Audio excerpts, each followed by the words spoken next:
কয়েকদিন আগে, এক সপ্তাহ হবে, একজন আলেম, আমাদের আলেম না, মাযহাবী আলেম, অন্য মতবাদের একজন আলেম, তিনি বলতেছে আহলে হাদিসদেরকে, ওহাবিদেরকে, যে এদেরকে একটা গালি দিয়ে বলেছে।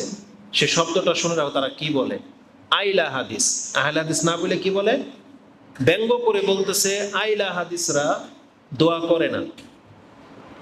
মানে এতগুলো মানুষের সামনে আমাদের ব্যাপারে অপবাদ দিচ্ছে সে, যে আমরা নাকি দোয়া করি না, আমরা নাকি নামাজের সালাম ফিরিয়ে সাথে সাথে উঠে চলে যাই। এটা সে অপবাদ দিয়েছে। আমাদেরকে কর্ম করে এর জবাব দিতে হবে, মুখে না। আমরা দোয়া করি না করি এটা আমরা বলে দেব না, কিন্তু আমরা কিভাবে দেব, কর্ম করে দেব, আমল করে দেব। এই জন্য তোমাদেরকে বলতেছি, আমাদের চরিত্র সম্পর্কে তারা যেন অপবাদ দিতে না পারে, এজন্য তোমাকে শিখতে হবে এবং আমল করতে হবে। তোমাকে শিখানো হয়েছে, বলো তো দেখি, নামাজের সালাম ফিরানোর পর প্রায় কতগুলো দোয়া থাকতে পারে? একটা, দুইটা, তিনটা, পাঁচটা, সর্বোচ্চ এমন যে কোনো একজন বলো তো দেখি, যে নামাজের সালাম ফিরানোর পরে তোমাদেরকে শিখানো হয়েছে বা তোমরা শুনেছ কতটা দোয়া হতে পারে? কমের পক্ষে কোন একজন বলো। 24টা। মাশাআল্লাহ, ও তো আমার চাইতে অ্যাডভান্স হয়ে গেছে। আমি ভাবছি 10-15টা বলবে, ও বলতেছে 24টা। তো তুমি এদিকে আসো একটু, তোমার কিন্তু জিজ্ঞেস করবো না, জাস্ট একটু এদিকে আসো, একটু জিনিস দেখাই তোমারে, তোমার জাস্ট ফেসটা একটু ক্যামেরাতে দেখাবো। ও হচ্ছে মাদ্রাসার একেবারে ছোট ক্লাসের একজন ছাত্র। আমি ভাবছিলাম যে নামাজের পরে আমরা যেটা করি, আমি সাধারণত 10 থেকে 13টা জানি, বা আমার মনে হয় 10 থেকে 13টা আছে, কিন্তু ও বলতেছে 24টা আপনার দোয়া আছে। আচ্ছা, সালাম ফিরানোর পরে যে কোনো একটা দোয়া বলো তো দেখি, যেটা তুমি বলো।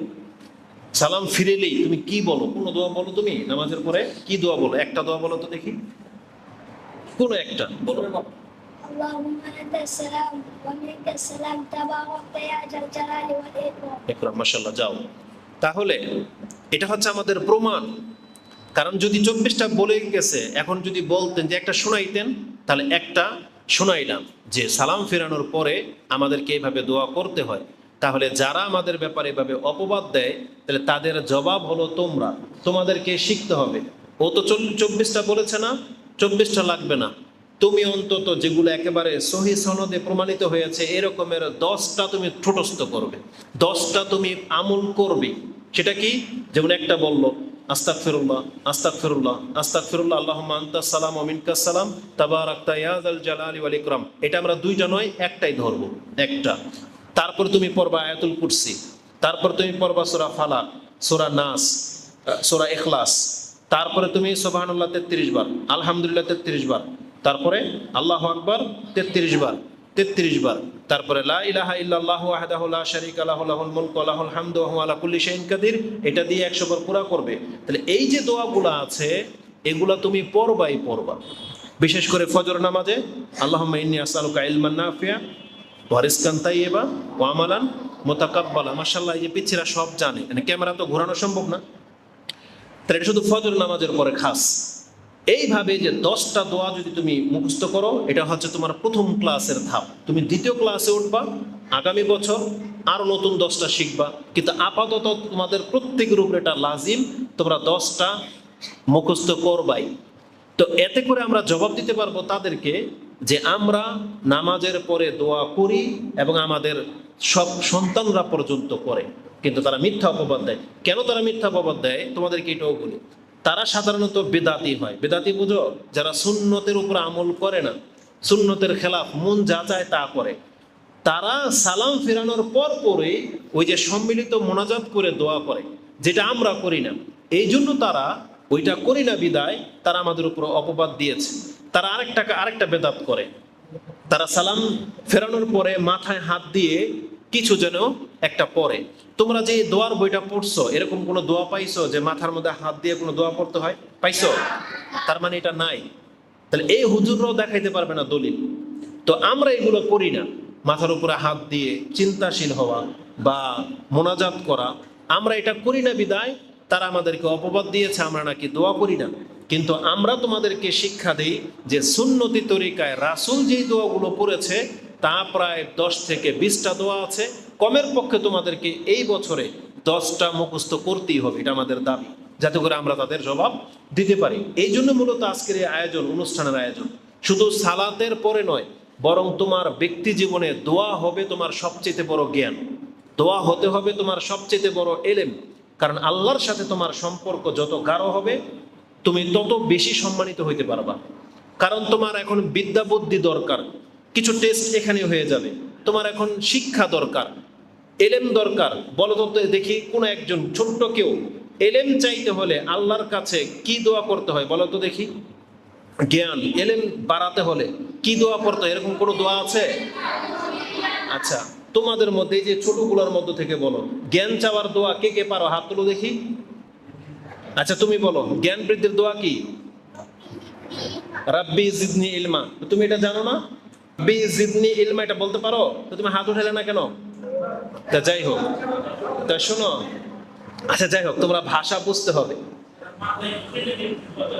এই জন্য বলছি যে তোমরা কথা শুনবা, শুনবা বুঝবা, কারণ তোমাদেরকে তো এখন প্রাইজ দেওয়া হবে, বুঝছো? আচ্ছা যাই হোক, এখন আসো, তুমি যে আল্লাহর কাছে দোয়া করবা এটা কত গুরুত্বপূর্ণ বিষয় তুমি জানো? ছোট থেকে তোমাকে শিখতে হবে, যাতে তুমি বলতে পারো। তোমার বাপ মাকে তুমি শিখাইবা, যে তোমার ভাইদেরকে আশেপাশে তুমি শিখাইবা যে দোয়া কত গুরুত্বপূর্ণ। দোয়ার সবচাইতে বড় দিক কি জানো? দোয়া হচ্ছে একটা ইবাদত। দোয়া কি বলো? দোয়া হলো ইবাদত। যেমন নামাজ একটা ইবাদত, সালাত তোমরা বলো না, সালাত মানে ইবাদত। সিয়াম যেমন ইবাদত, হজ একটা ইবাদত, কুরবানি একটা ইবাদত, তেমন দোয়া করা একটা ইবাদত। দোয়া করার জন্য নামাজের মতো ওযুও লাগে না, কিবলামুখীও শর্ত না। কথাগুলো বুঝো।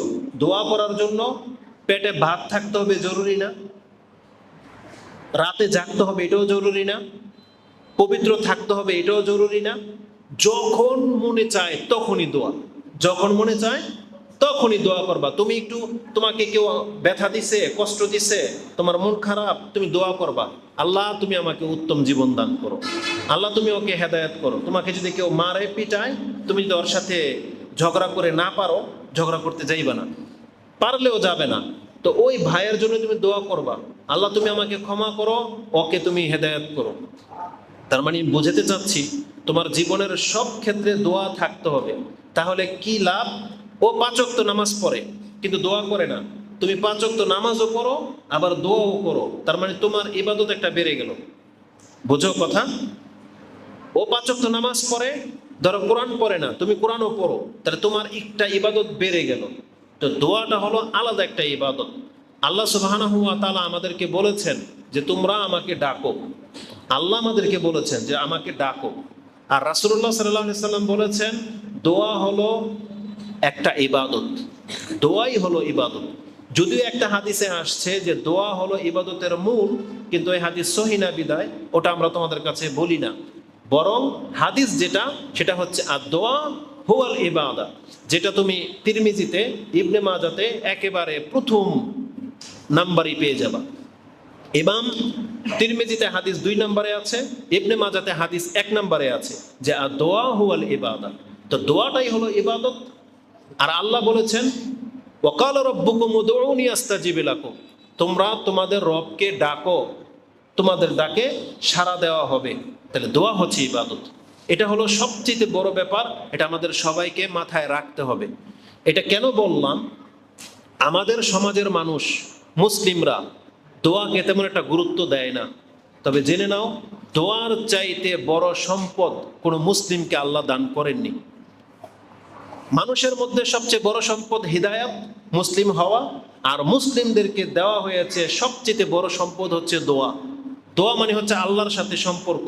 তোমাকে যদি একটা ঘরের ভিতরে জালেমরা বন্দি করে রাখে, সেখান থেকে তোমার উপকার করার মতো কাউকে তুমি পাচ্ছ না, ডাকলে পাবে না।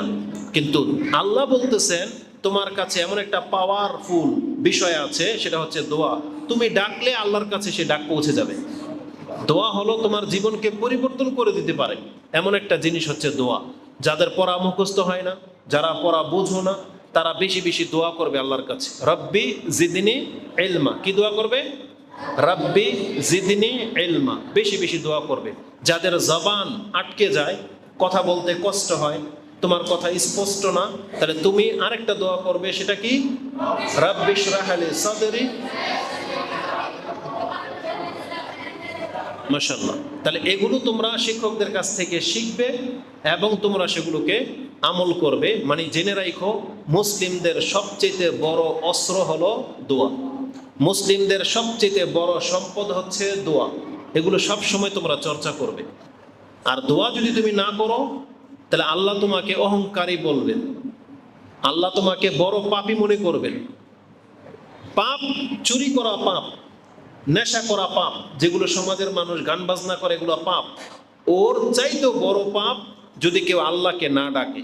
তুমি যদি সারাদিন আল্লাহকে না বলো যে আল্লাহ তুমি আমাকে হেফাজত করো বা আল্লাহ আমাকে জ্ঞান দাও, মানে আল্লাহর নামটা তোমাকে নিতেই হবে, আল্লাহকে তোমাকে ডাকতেই হবে, আলহামদুলিল্লাহ তোমাকে বলতেই হবে, সুবহানাল্লাহ, মাশাআল্লাহ, ইনশাআল্লাহ, এগুলো তোমাকে বলতেই হবে। যদি এগুলো তুমি না বলো, তাহলে তুমি হয়ে যাইবা শয়তানের মতো অহংকারী, বড় পাপী হয়ে যাইবা। আর আল্লাহ সুবহানাহু ওয়া তাআলা অহংকারীদেরকে পছন্দ করেন না। এই জন্য তোমাদেরকে অহংকারী হওয়া যাবে না। তোমরা আল্লাহকে ডাকবে, দোয়া করবে। যদিও এখানে আমি নোট করেছিলাম আমার মতো করে, কিন্তু এখন তোমাদেরকে দেখে কিন্তু আমি আমার নোট মতো বলছি না, কারণ ওই দলিল প্রমাণ তোমাদের কোনো কাজে আসবে না। তুমি শুধু নীতিগত কথাগুলো তোমার দরকার এখন। তোমরা কি এটা বুঝতে পারছো আমার কথা? দোয়া হলো আমাদের সবার জন্য কি অনেক দামি সম্পদ। বলো, দোয়া আমাদের জন্য কি অনেক দামি সম্পদ এবং অনেক শক্তিশালী সম্পদ। তোমাকে যদি কাফেররা ঘিরে ধরে, তাহলে জেনে নাও তোমাকে উপকার করার মতন কেউ না আসলেও একজন আছেন। তিনি কে? আল্লাহ। তো আল্লাহ কি এমনি এমনি আসবে নাকি তোমাকে ডাকতে হবে? ডাকতে হবে। আল্লাহকে তোমাকে ডাকতে হবে। আল্লাহ পরীক্ষা করে দেখিয়েছেন।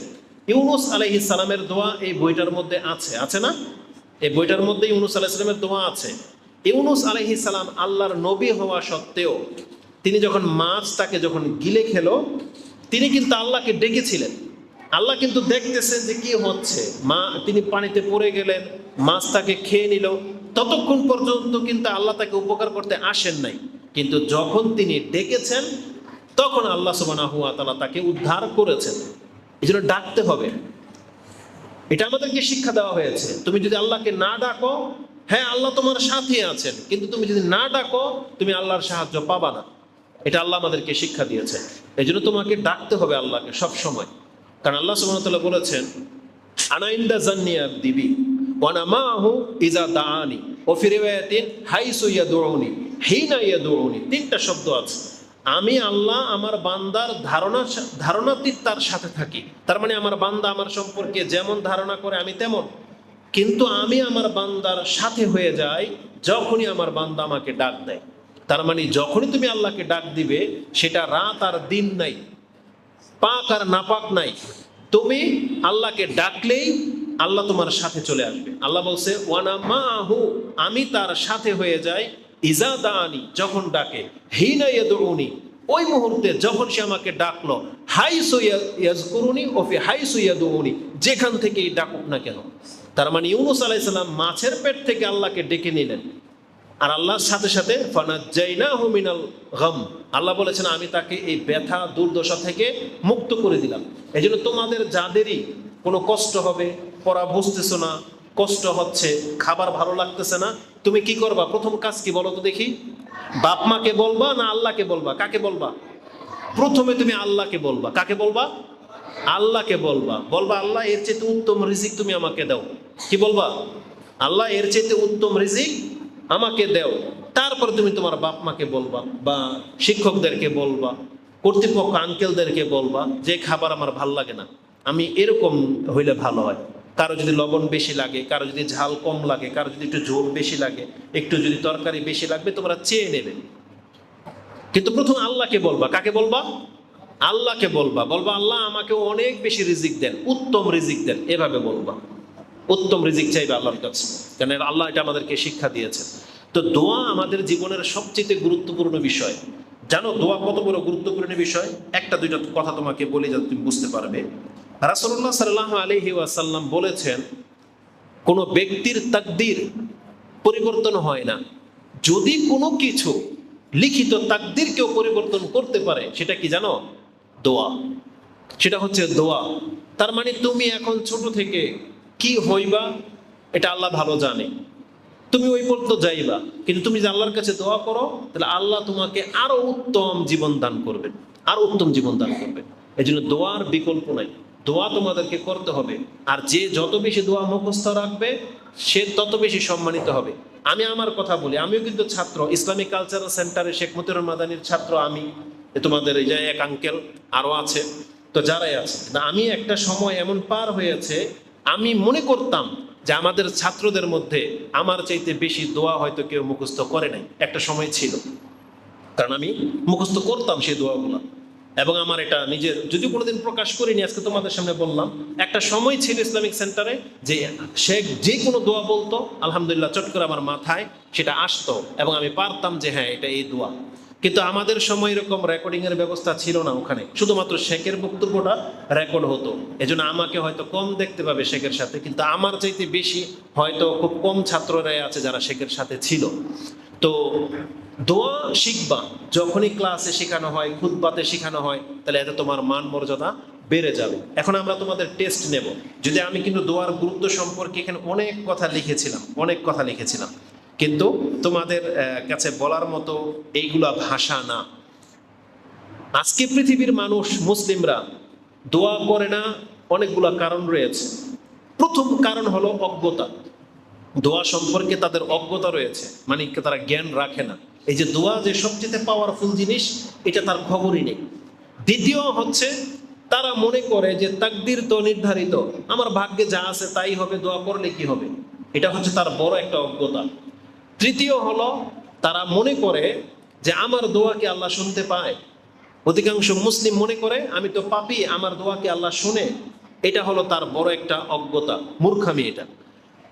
চতুর্থ বিষয় হলো, বাস্তবিকই এমন করলে দোয়া কবুল হয় না, নেশা করলে দোয়া কবুল হয় না। তাহলে এই লোকগুলা যারা অধিকাংশ সিগারেট খায়, দেখবা অটোতে রাস্তাঘাটে যারা সিগারেট খায়, এদের দোয়া কবুল হবে না। তো এই জন্য এই লোকগুলা কি করে, উচিত ছিল সিগারেট ছেড়ে দেওয়া, উচিত ছিল জর্দা খাওয়া বন্ধ করে দেওয়া, কিন্তু এরা ওগুলো ছাড়বে না, তাই দোয়াও করে না। অথচ উচিত ছিল এগুলো ছেড়ে দেই, যাতে করে আল্লাহ আমার দোয়া কবুল করুক। যেমন অনেক বাপ মা আছে, সন্তানের জন্য দোয়া করতে হবে, সে করে না। কেন? কারণ খায় হারাম। তোমাদের অনেক বাপ মা যদি এমন থেকে থাকে যারা সিগারেট খায়, জর্দা খায়, তাদেরকে বলবা যে বাবা আপনি এই সিগারেট খাওয়া ছেড়ে দেন। কেন? আমাদের বলা হয়েছে যে সিগারেট খেলে আপনার দোয়া আমার জন্য কবুল হবে না। তাহলে আপনি কি চান না যে আমার জন্য দোয়া করেন? বাবাকে বলতে হবে।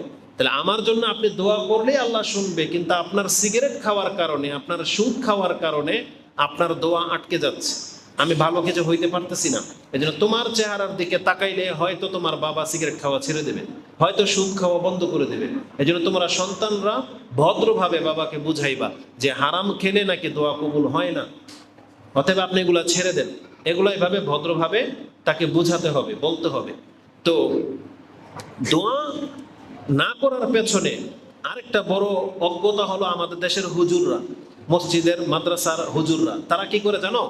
এই সম্মিলিত দোয়ার প্রচলন ঘটিয়েছে, যে তোমার যা যা প্রয়োজন হুজুর দোয়া করে দেবে, তো তোমার দোয়া শিখার দরকার কি? এই জন্য দেখো না, আমাদের সমাজের কেউ দোয়া শিখে না। সকাল সন্ধ্যায় যে সূরা ফালাক, নাস, ইখলাস বলে যে জারফুক করতে হবে, এটা পর্যন্ত কোনো মুসলমান শিখে না। পেট ব্যথা হলে, কিছু হলে হুজুরের কাছে আসে, যেটা পানি পড়া দেয়। অথচ এই কাজটা তোমাদের করতে হবে, এই কাজটা আমাদের প্রত্যেক মুসলিমের করতে হবে। সূরা ফালাক, নাস, ইখলাস এগুলো শেখাটা কি বড় কঠিন কিছু? বলো না কেন, এগুলো কি বড় কঠিন কিছু না? এগুলো সহজ। এগুলো যেই শিখতে পারবে সেই জারফুক করতে পারবে, কিন্তু তারা শিখে না, নিজেরা জারফুক করতেও পারে না। কিছু হলেই হুজুরদের কাছে আসে। বাপ মা মরে গেছে, হুজুরকে বলে যে একটু দোয়া করে দেন। জানাজার নামাজে হুজুর লাগে, কবরস্থানে দোয়া করার জন্য হুজুর লাগে। কেন? কারণ মানুষকে এই হুজুররা টাকার বিনিময়ে, উপঢুকুনের বিনিময়ে দোয়াটা হুজুর একা করে দিচ্ছে। এই জন্য মুসলিমরা দেখতেছে যে আমাদের আর দোয়া শেখার কোনো দরকার নাই। এই জন্য অধিকাংশ মানুষ আল্লাহকে ডাকে না। বরং জেনে নাও, দোয়া আমাদের সবাইকে করতে হবে। যার যার পেরেশানি এটা সেই ভালো বুঝে। তোমার পেরেশানি আমি ভালো বুঝি না, তোমার যেটা প্রয়োজন আমি সেটা, আমার প্রয়োজন নাই, আমি সেটা দরকার পড়ে না, বা আমি সেটা বুঝবো না। এই জন্য তোমার যেটা প্রয়োজন এটা তোমাকে আল্লাহকে বলতে হবে। তোমার বাপ মার জন্য দোয়া তোমার কাজে আসবে, আমার দোয়া তোমার বাপ মার কোনো কাজে আসবে না। এই জন্য আল্লাহ সুবহানাহু ওয়া তাআলা যখন কোরআনে বাপ মার জন্য দোয়া শিখাইছে, আল্লাহকে এটা বলেছেন যে তুমি তোমার বাপ মার জন্য কোনো একটা হুজুরের কাছে গিয়ে দোয়া চাইবে, এটা শিখাইছে? নাকি বলছে তুমি বলবা, কি বলবা? রব্বির হামহুমা কামা রাব্বায়ানি সাগীরা। তাহলে আমি যদি বলি তুমি আমাকে এখন টাকা দিয়ে আনছো, দোয়ার একটা অনুষ্ঠান, হুজুর আমাদের জন্য দোয়া করেন, আমার মা মারা গেছে, বাপ মারা গেছে, এখন আমি বলতেছি রব্বির হামহুমা কামা রাব্বায়ানি সাগীরা। এখন আমি কার জন্য দোয়া করলাম? তোমার বাপ মার জন্য না আমার বাপ মার জন্য? বলো, কার জন্য দোয়া করলাম আমি? এটা আমি আমার বাপ মার জন্য দোয়া করলাম, উপরন্তু তোমার কাছ থেকে টাকা নিলাম। আমি আমার বাপ মার জন্য দোয়া করলাম, তোমার বাপ মাকে কিছুই দিলাম না। এটা কেমন দোয়া? তো এই জন্য আর হ্যাঁ, লম্বা করবো না, এটা জাস্ট তোমাদেরকে বোঝানোর জন্য বললাম। তাহলে দোয়া অত্যন্ত গুরুত্বপূর্ণ। যেভাবে তুমি কোরআন শিখবে ঠিক ওই গুরুত্বের সাথেই তুমি দোয়া শিখবে। আর সারা জীবন শুধু রুকু সেজদায় সুবহান রাব্বিয়াল আযীম আর সুবহান রাব্বিয়াল আলা দিয়ে নামাজ পড়বা, তাহলে তোমার আর আমার মধ্যে কি পার্থক্য? তুমি যে মাদ্রাসায় পড়ো, তো তুমিও যদি সুবহান রাব্বিয়াল আলা দিয়ে শুধু নামাজ শেষ করে দাও, তাহলে তো তুমি আমার মতো হয়ে গেলা। বরং তোমাকে, যেহেতু তুমি একটা প্রতিষ্ঠানে পড়তেছো, এই জন্য প্রতিদিন হলেও একটা দোয়া তোমাকে বেশি মুখস্থ করতে হবে। তার মানে সারা দিনের মধ্যে তোমার যতগুলো চ্যাপ্টার আছে, পড়া আছে, তার মধ্যে একটা চ্যাপ্টার থাকতে হবে দোয়ার চ্যাপ্টার। ওটা তুমি খাতা নিবা, প্রত্যেক দিন একটা করে দোয়া তোমাদের এই মাদ্রাসা থেকে তোমাদেরকে শেখানো উচিত, এবং প্রত্যেকের কাছে সে নোট থাকতে হবে, এবং শিক্ষকরা নেবে যে কে এই দোয়াটা মুখস্থ করেছো, এটা তোমাদের কাছ থেকে নেওয়া হবে। তো আমরা লম্বা করব না। তোমরা কি আমার কথা বুঝতে পেরেছো? বলো, সবাই বলো, তোমরা কি কথা শুনছো? তাহলে আজকে আমরা যে তোমাদেরকে আলোচনাটা করলাম, তুমি আজকে কি শিখলে এখান থেকে?